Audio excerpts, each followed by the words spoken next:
Hello po sa inyong lahat. Ngayon po ay pupunta muna kami sa doktor ng mga bagets na to.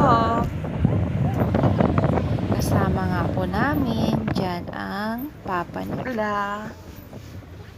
Dahil pupunta rin po kami ngayon sa kung saan maligalig na naman ang mga bagets, mga chikiting na to. Kung saan ang lugar na gustong-gusto nilang puntahan. Yung playground sa mall. Ayan.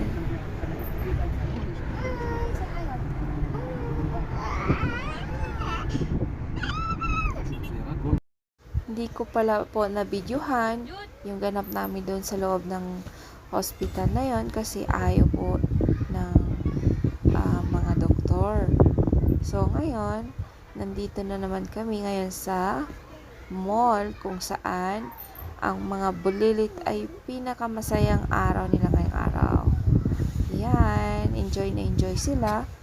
Lalo na yung si baby boy, si Jude.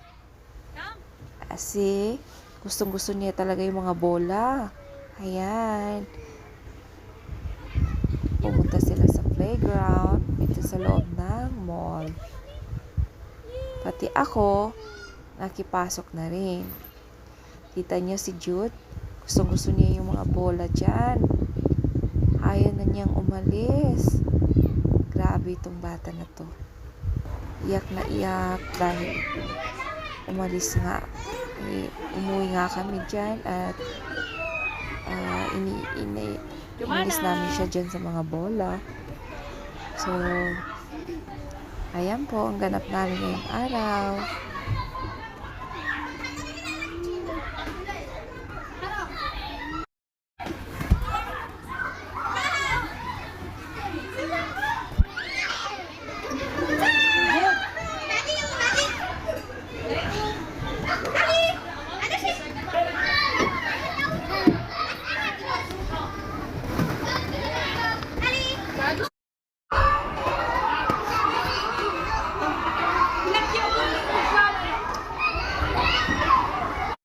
At ayan na nga po, napansin nyo, walang tsinelas ngayon si Jumana dyan at si Jude dahil kakalabas nga lang nila dun sa playground na yon.